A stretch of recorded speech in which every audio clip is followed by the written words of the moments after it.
Hey guys, so today we're going to do a quick what I got from Home Depot online and show you where I'm putting it. So stay tuned.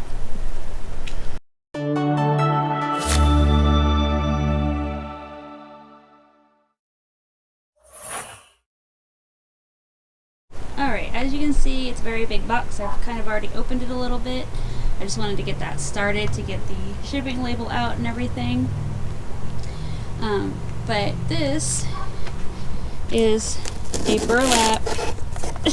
Lilith, you're not helping. It's a burlap sheet. Put this inside. Hold on. Technical difficulties.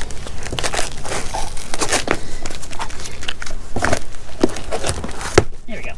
Okay. It is a burlap sheet. If I can get the box to cooperate with me.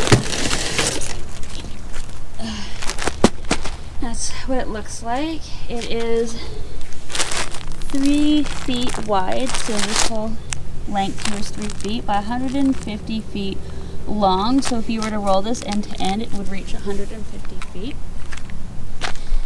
And I'm going to use that over here, from up there to down over there, as a shade cloth. One, because this was the cheapest option, and two, I can sew the ends, add grommets, all that good stuff, and it's not the same as if I were to have... You leave the box alone. You can't eat it. It's not edible, goober. Sorry, I got distracted. It's not like shade cloth where you can't do that. So there's only certain shade cloths that you can do that with. So I'm going to take this and make little, I guess you'd call sails, if you will. But I'm going to make little pieces with that. So we're going to come back when I'm done with that.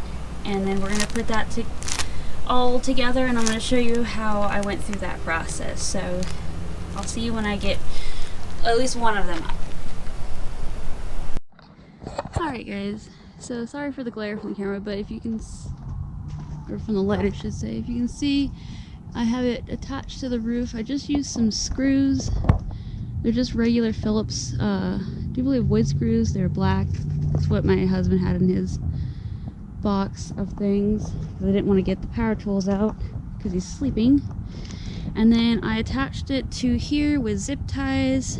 I'm not sure if that's how it's going to stay per se. I might have to find like a small washer to put the screw up against to make a bigger surface area for the screw. But my only issue with it is the fabric itself. The holes are pretty big, and I'm not sure if you get a good glimpse of that. Yeah, the holes are pretty big, and once you stick anything through it, like my finger, I can do that, it stays that way. Which, I mean, I suppose you'd find that issue with just about any kind of fabric. So it made it a bit challenging to get them to stay, because I wanted to make them tight, but then it didn't want to hold it, and it was just, I think you'd have to figure out, like, I don't know, staples maybe. That might be a better option. But I didn't have it to where it's too taut. It still moves. I'm just barely bouncing it. It still moves, so it's got some flex to it. This is what it looks like from underneath.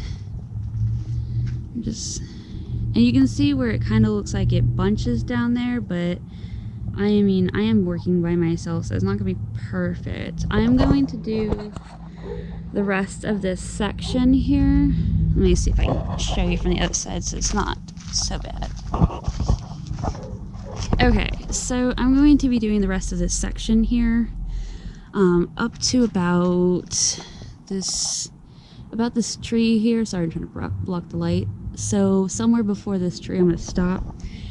This area here, it gets less sun than the rest of here, except for that particular rose bush. That one seems to just have the most issues with sun. So if you end up with was it a double delight? Yeah, you end up with a double delight. They do not like full sun, especially if you are in a desert environment. It's very hot, it's very dry, so I don't think full sun for them is actually ideal, considering it's looking very sad. So hopefully I can get all this up before the sun comes up and everything, because I just got off work a little while ago, and this came in before I got off or went to work. So the box came in before I went to work, and I just got off work. The Rio Samba rose, like Home Depot, seems to be doing the best with tolerant to sun damage. This is the last one to have gotten sun damage. You can hear it's kind of crunchy.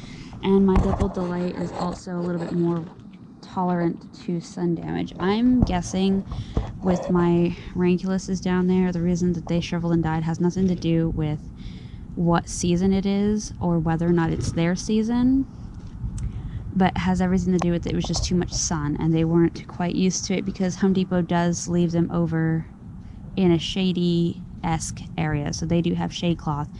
It may be sunlight, it may be what you can call direct sunlight, but it's not the same. It's filtered somehow. So I'm going to try to finish this up. I'm going to try to measure one of these before I put it up, maybe, or try to kind of guess how much it is. I do believe the last time that we measured it, it was approximately 20 feet, so I think I put a little bit over that just to give it some slack. I could be wrong. It is a smidge taut in my opinion, but at the same time I kind of want it to be that way.